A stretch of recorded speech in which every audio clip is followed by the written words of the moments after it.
여러분, 사람들 중에는 종교나 신앙을 회피처로 삼는 사람들이 있습니다. 무슨 얘기냐면 내 삶이 너무 힘들고 괴로울 때에 어느 절대자에게 의존하기 위해서 내가 종교를 선택한다, 혹은 종교를 만든다, 그런 입장입니다.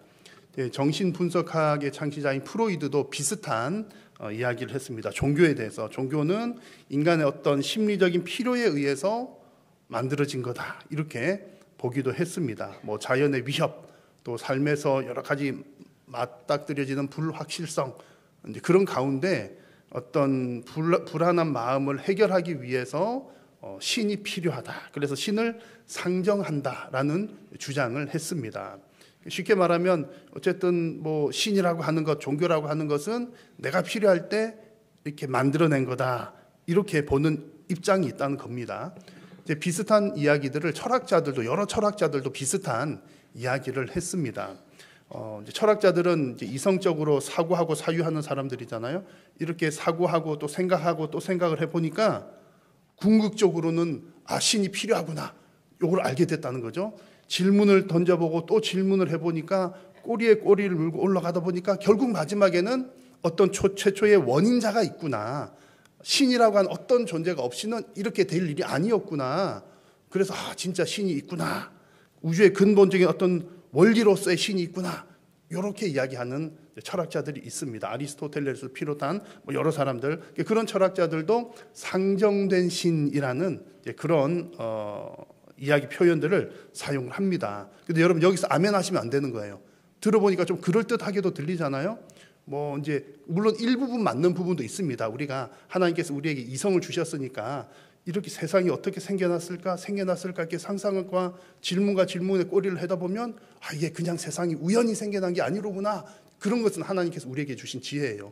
그런데 이제 철학자들이 말하는 것은 어떤 창조하신 신, 인격적인 신이 아니라 그러니까 이제 그 사유의 형이상학적인 신, 어쨌든 생각 속에 있는 신, 그런 개념적인 신, 그런 얘기인 겁니다. 여러분, 우리가 믿는 하나님은 어떤 하나님이십니까?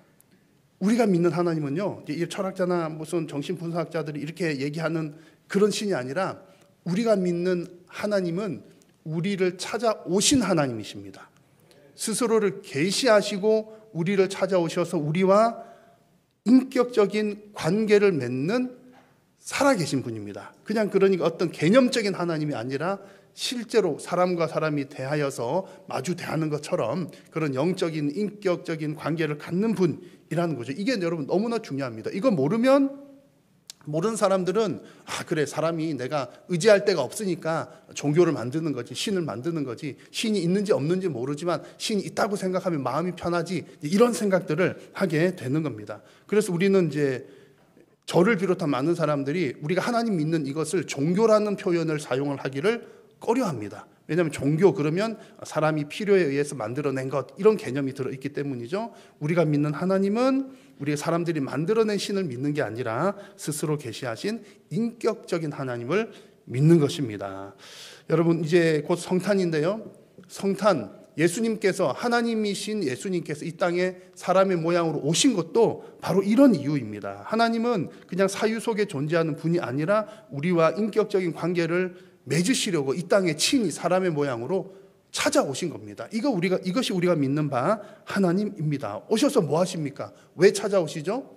죄 때문에 엉망이 된 이 세상을 처음에 하나님께서 에덴처럼 처음에 창조했던 그 창조 질서대로 회복시키시기 위해서 예수님께서 이 땅에 오셨고, 하나님이 그 일을 이루고 계시는 겁니다. 그 일을 위해서 오늘 이제 우리가 나눌 말씀의 내용인데요. 하나님께서는 한 아기를 이 땅에 보내셨습니다. 그리고 하나님께서 친히 그 일을 이루십니다. 그래서 오늘 우리가 함께 나눌 말씀은 우리가 회피처로서의 어떤 하나님을 믿는 것이 아니라 모든 것을 제자리로 돌려놓기 위해서, 온전히 회복시키시기 위해서 오신 그 예수님의 이야기를 함께 나누려고 합니다. 오늘 이 말씀을 통해서 정말 여러분의 인생, 또 우리가 속한 모든 곳에서의 온전한 회복처가 되시는 그 예수님의 은혜를 우리가 다시 한번 생각하고 또 그 은혜에 감사하는 시간 되기를 간절히 소망합니다. 한때 여러분, 이제 듣기 안 좋은 표현이긴 한데 헬조선이라는 말을 많이 썼습니다. 아마 2010년대 초반때쯤이었던 것 같아요. 헬조선, 지옥 같은 조선 땅, 지옥 같은 우리나라, 뭐 그런 의미를 담고 있는 거죠. 지금도 아마 더러더러 그런 표현들을 사용하는 사람들이 있는 것 같습니다. 뭐 경제적인 문제나 사회적인 구조적인 문제나 여튼 우리가 살기가 너무 팍팍하고 힘들고 사는 환경이 너무 좋지 않다는 그 마음을 표현하는 게 헬조선이라는 표현입니다. 오죽했으면 내가 살고 있는 이 나라를 그렇게 표현할까 싶기도 하지만 참 힘들어서 그렇게 표현하는구나 라고 조금 이해가 될 듯 하지만 결론적으로 우리 예수님 믿는 사람들에게는 적합하지 않는 말입니다. 예수님 믿는 사람들은 뭐 헬조선이라든지 우리가 사는 나라는 어떠고 저쩌고 그런 표현들이 어울리지 않습니다. 왜냐하면 성도는 여러분, 우리 성도들은 내가 이 땅 대한민국이면 대한민국, 뭐 일본이면 일본, 중국이면 중국, 어디에 살고 있는 것은 하나님의 뜻이 있어서 그곳에 살고 있는 것이고 그것을 회피하는 게 우리의 삶의 목적이 아니라 살고 있는 그곳이 하나님의 나라가 되도록 기도하는 것이 우리의 일이기 때문입니다. 오늘 읽은 말씀은 오실 예수님에 대해서 예언을 한 그런 내용들인데요. 그 이사야 말씀의 배경이 되는 그 상황이 바로 이와 유사한 상황입니다. 고통과 흑암이 있는 상황에서 주신 말씀입니다. 오늘 말씀의 1절을 보시면 여러분 고통이라는 단어 보이시죠? 전에 고통받는 자들에게는 흑암이 없으리로다. 고통, 흑암 이런 표현이 나오고요. 중간쯤에 보면 납달리 땅이 멸시를 당하게 하셨더니 고통, 흑암, 멸시 이런 표현들이 나옵니다. 그래서 지금 이제 이사야서 말씀의 배경이 이런 상황이라는 거죠. 고통과 흑암이 있는 상황이면 누구든지 어떤 사람이라도 아이고 나 고통스러워도 좋으니까 그냥 살게 이런 사람은 잘 없을 거예요. 그 고통에서 벗어나기를 누구나가 다 바라고 소망하는 바입니다. 그런 배경인데 그런 고통과 흑암이 있는 동네 이름이 어디입니까? 스불론 땅과 납달리 땅이라고 하는 겁니다. 이 스불론 땅, 납달리 땅은 어디냐면 옛날에 이스라엘 백성들이 지파별로 땅을 나눴잖아요. 스불론 지파, 납달론 지파들이 받은 이제 그런 땅입니다. 그 지역이 어느 지역이냐면 갈릴리 호수 아시죠? 갈릴리 호수를 해서 그 북쪽, 서쪽 이렇게 윗지방에 해당되는 지역입니다. 여러분 호수를 끼고 있으면 살기가 좋을까요? 안 좋을까요? 역세권 좋은 거잖아요. 숲세권 좋다고 그러더라고요. 호세권 그러면 좋을 것 같아요. 호수 끼고 있으면 이제 뭐 한강, 강, 중랑천 강 있는데 좋고 그럴 것도 같은데 사실은 여기서 말하는 갈릴리 주변에 있는 스불론 납달리 땅은 그렇게 좋은 지역이 아닙니다. 왜냐하면 이스라엘 중심으로부터 멀리 떨어져 있는 변방 지역이기도 하고 그 바로 위에는 시리아 다른 나라들이 이렇게 접경에 있기 때문입니다. 그러니까 과거에 전쟁이 한참 일어나던 때는 국경 지역이 어떻습니까? 매일같이 전쟁이 일어나는 거잖아요. 그러니까 스불론 땅과 납달리 땅 그러면 이제 다른 나라들의 침략도 많이 받는 곳이었고 늘 전쟁, 고통, 슬픔, 아픔 그런 것들을 많이 경험하는 지역이 바로 스불론과 납달리 땅이었습니다. 그런 배경을 가지고 있다는 거. 그러다 보니 여기에 고통과 흑암이 가득한 곳이라는 거죠. 근데 여러분 오늘 이 말씀에서 더 중요한 것은 이 부분입니다. 자, 여러분 제가 한번 천천히 읽어보겠습니다. 전에 고통받던 자들에게 흑암이 없으리로다. 옛적에는 누구께서? 여호와께서 스불론 땅과 납달리 땅이 무엇을 당하게? 멸시를 당하게 하셨더니. 그러니까 스불론 땅, 납달리 땅이 멸시당하고 고통당한 것이 누구 때문이었다고요? 때문이라고 보기 그렇지만 누구의 주권 아래? 여호와께서 멸시를 당하게 하셨더니 후에는 해변길과 요단 저쪽 이방의 갈릴리를 뭐하게 하셨느니라? 영화롭게 하셨느니라. 자, 여러분 이 말씀이 무슨 뜻입니까? 흑암과 고통도 누구의 주권 아래 있다? 여호와 하나님의 주권 아래 있는 것처럼 그것을 회복시키시고 영화롭게 하는 주권도 여호와 하나님께 있다는 말씀입니다. 이 부분이 여러분 중요합니다. 여러분 모든 주권이 우리 여호와 하나님께 있는 줄로 믿으시기를 바랍니다. 그래서 실제로 이제 이스라엘 백성의 역사들도 쭉 보시면은 참 어렵고 힘든 때가 많잖아요. 전쟁하고 어쩌고 하니까 많은데 어려울 때 힘들 때 이스라엘 백성들이 때로는 애굽을 의지하기도 하고 애굽을 회피처로 삼는 거죠. 그러니까 위에서 막 밀고 내려오면 밑에 있는 동네 우리 좀 도와줘 같이 잘 지내봐 그러고 밑에서 올라오면 위에 아수르를 의지하기도 하고 그랬던 때들이 있었습니다. 그러나 때로는 아수르 때로는 애굽을 의지했지만 참된 평강은 맛볼 수가 없었습니다. 왜냐하면 오직 참된 회복과 평강을 주시는 분은 여호와 하나님이시기 때문이죠. 오늘 2절 말씀에서도 그런 내용을 보여줍니다. 흑암에 행하던 백성이 큰 빛을 보게 되는 것 누구 덕분에? 여호와 하나님 덕분에. 그들에게 빛이 비치는 것도 누구 덕분에요? 여호와 하나님 덕분에 빛을 볼 수가 있다는 얘기입니다. 심지어 5절 말씀을 보시면 이제 전쟁 상황을 묘사를 하고 있습니다. 어지러이 싸우는 군인들의 신과 피 묻은 겉옷이 전쟁 상황을 보여주는 겁니다. 근데 이게 어떻게 됩니까? 불에 섭같이 살라지리니, 섭이라고 하는 말은 불쏘시개 아시죠? 불쏘시개. 이제 장작 불 피우기 위해서 이렇게 불이 잘 붙는 불쏘시개 되는 거, 불을 확 이렇게 피울 수 있도록 불이 금방 붙는 그 말합니다. 금방 태워버린다는 거죠. 근데 이 전쟁 상황, 전쟁 상황을 누구께서? 여호와께서 섭같이 살라 버리실 수 있다. 그런 얘기입니다. 무슨 얘기냐면 전쟁이라고 하는 그런 위기 상황 가운데서도 우리 하나님께 잠깐 피할 수도 있지만 그 잠깐이 아니라 전쟁을 완전히 종식시키실 수 있는, 완전히 불태워서 없애실 수 있는 분이 누구시다? 여호와 하나님이시다 라고 하는 말씀이 5절의 말씀입니다. 그러므로 여러분, 우리 하나님의 백성이 뭐 어떻든 이런저런 이유로 고통과 흑암 가운데 있는 경우들이 있는데 그 흑암과 고통이 거치기를 우리가 바란다면 회피처가 아닌 온전한 회복을 주시는 여호와께로 돌아가야 한다는 말씀입니다. 여러분, 우리가 하나님을 믿는 것은 어렵고 힘들 때에 혹은 뭐 소나기 피하듯이 잠시 피하는 정도가 아닙니다. 물론 여러분, 우리가 힘들 때는 하나님 좀 피할게요, 도와주세요, 그리고 몸을 잠깐 피하는 수도 있지만 우리가 하나님 믿는다는 것은 잠깐 피하는 정도가 아니라 태초의 창조 질서를 온전히 회복시켜 주셔서 새 하늘과 새 땅을 주시는 분을 우리는 믿는 겁니다. 여러분, 여호와 하나님은 우리에게 잠깐의 그늘이 아니라 새 하늘과 새 땅을 주시는 분인 줄로 믿으시기를 바랍니다. 그래서 이런 관점을 갖는 게 여러분 너무나 중요합니다. 우리가 앞에서 이제 헬조선이라는 말들을 막 사용을 한다고 그랬는데 우리 성도들에게 어울리지 않는 이유도 이제 여기에 있는 겁니다. 우리가 살고 있는 대한민국 요즘에 또 얼마나 어수선합니까? 어수선할수록 이런 관점들이 더 필요합니다. 그래서 우리 헬조선 어쩌고 저쩌고 그런 표현보다는요, 예수님 믿는 사람들은 이 대한민국이 하나님의 나라가 되도록 기도를 해야 하는 겁니다.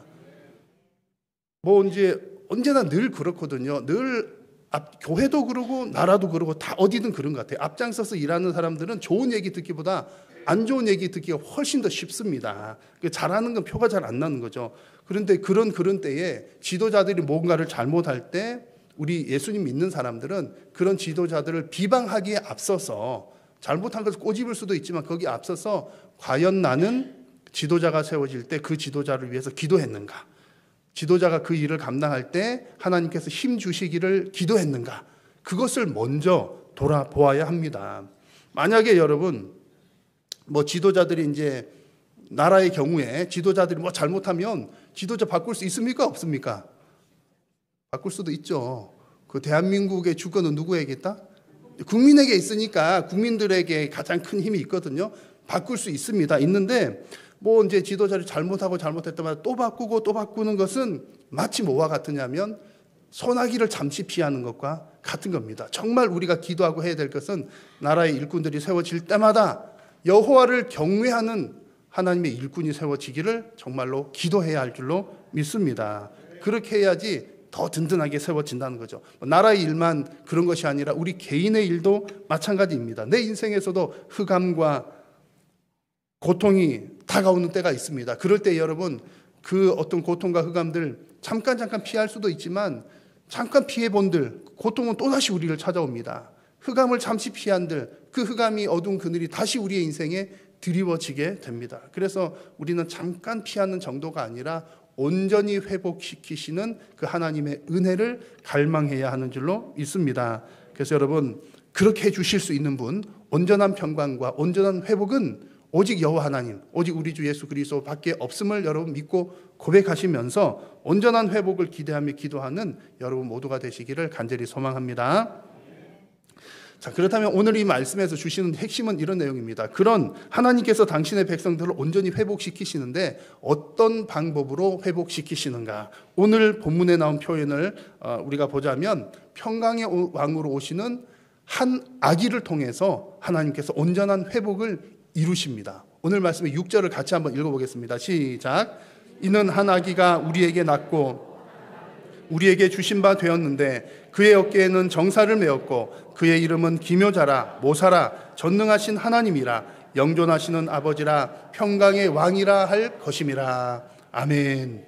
자, 여러분, 고통과 흑암이 거치기를 다 바라는 중에 이 이사야서의 말씀 배경에 그렇게 있는 배경 중에 사람들에게 하나님께서는 누구를 보내십니까?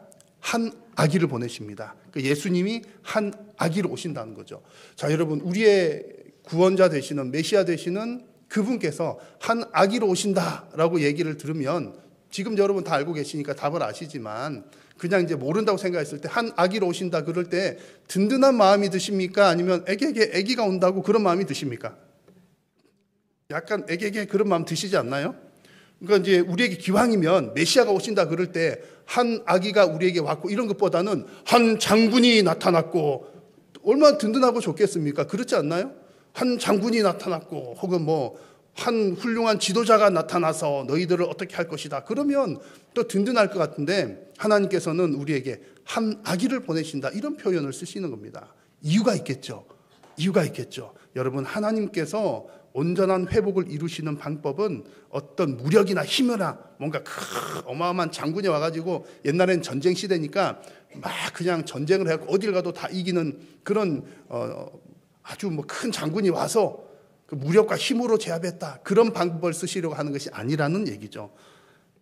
하나님께서 보내실 한 아기는 온유하고 겸손한 방법으로 그 하나님의 온전한 회복을 이루시겠다는 겁니다. 그래서 실제로 예수님의 사역을 보면 마치 어린 양같이 힘 없었지만 그 모든 구원의 역사를 이루신 겁니다. 그리고 오늘 이 말씀에서도 예수님은 한 아기로 오시지만 한 아기로 오셨다고 해서 능력이 없다는 얘기는 아닙니다. 한 아기로 오셨지만 그 다음에 보십시오. 한 아들을 우리에게 주신 바 되었는데 그의 어깨에는 무엇을 메었다? 정사를 메었다 그랬습니다. 정사를 메었다는 얘기가 무슨 얘기입니까? 왕의 통치권을 가지고 왔다는 얘기입니다. 한 아기로 겸손하게 오셨지만 그분은 그냥 힘없는 아무 그게 아니라 왕의 통치권을 가지고 오신 분이다. 그런 얘기입니다. 그리고 그 이름을 쭉 묘사를 하는데 그분은 기묘자라 모사라. 기묘하다는 말은 뭡니까? 놀랍다는 말이거든요.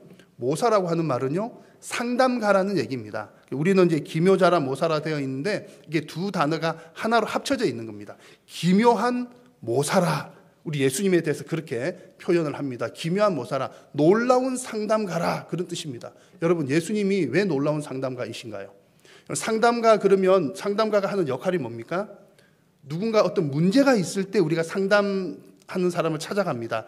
가가지고 어떤 문제 해결점을 찾거나 문제를 해결받는 거죠. 상담가가 해주는 역할이 그 어떤 문제를 해결해 주는 겁니다. 예수님께서 그런 역할을 하는데 그냥 상담가가 아니라 무슨 상담가요? 놀라운 상담가, 기묘한 모사, 놀라운 상담가라고 했습니다. 왜 이런 표현을 썼냐 하면 여러분, 우리 인생에 있어서 가장 중요하고 큰 문제가 무엇입니까? 사람이 제일 큰 문제, 죽음의 문제인 거예요. 죽음의 문제. 근데 이 죽음은 어디로부터 시작됩니까?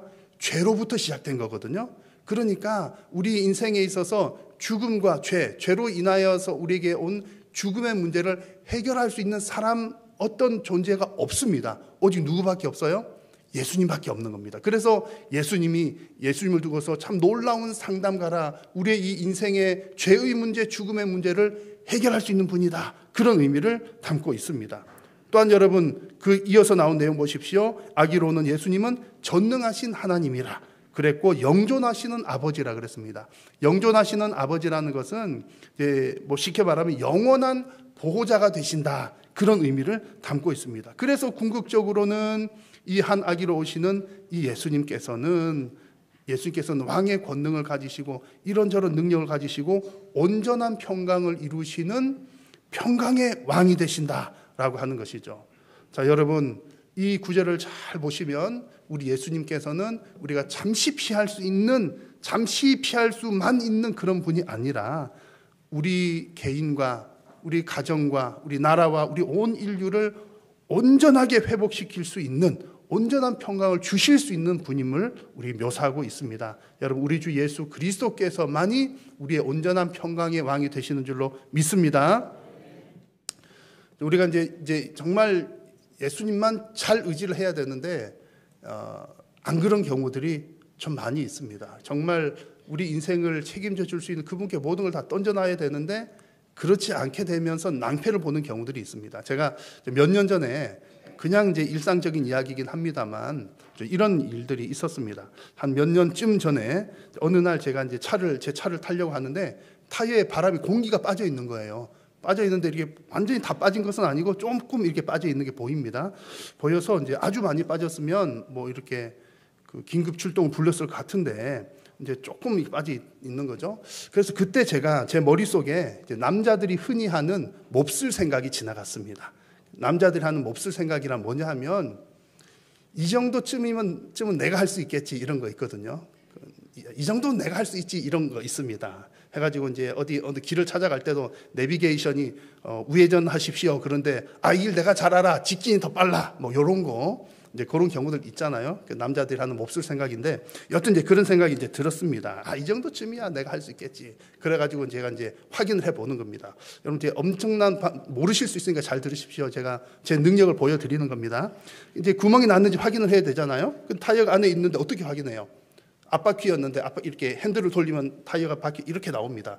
그러면 이렇게 보기가 좋아요. 볼 수 있고 그러면 또 뒷부분 안 보이니까 바퀴를 앞으로 좀 굴려요. 차를 앞으로 조금 움직이면 한 바퀴 전체를 다 볼 수 있는 거예요. 놀랍죠? 그래가지고 제가 이제 못이 박혔나 안 박혔나를 본 겁니다. 봤더니 못이 없어요. 못이 없구나. 됐다. 그래가지고 이제 그다음 어쨌든 바람이 빠졌으니까 공기를 채워 넣어야 될 거잖아요. 그 트렁크에 이제 공기 차 처음 살 때 옛날에는 스페어 타이어가 있었지만 요즘에 그거 말고 공기 넣는 거 뭐 빵꾸 때우는 거 이런 거 있거든요. 해가지고 공기 하는 걸 넣어가지고 드르르 해가지고 이제 공기를 바람을 가득 빵빵하게 넣습니다. 40파스칼 뭐 그런 이제 이게 보통 사람 하는 게 아니거든요. 하여튼 이제 이렇게 맞춰가지고 딱 넣습니다. 하루 잘 타고 다녔어요. 그 다음 날 됐습니다. 바퀴가 어떻게 되었을까요? 또 그만큼 빠져 있는 거예요. 또 그만 빠져 있는 거죠. 그러면 이제 이쯤 되면 사실은 뭐 이제 카센터 가거나 긴급 출동을 이제 불러야 되는데 그때 또 저에게 문득 또 몹쓸 생각이 드는 겁니다.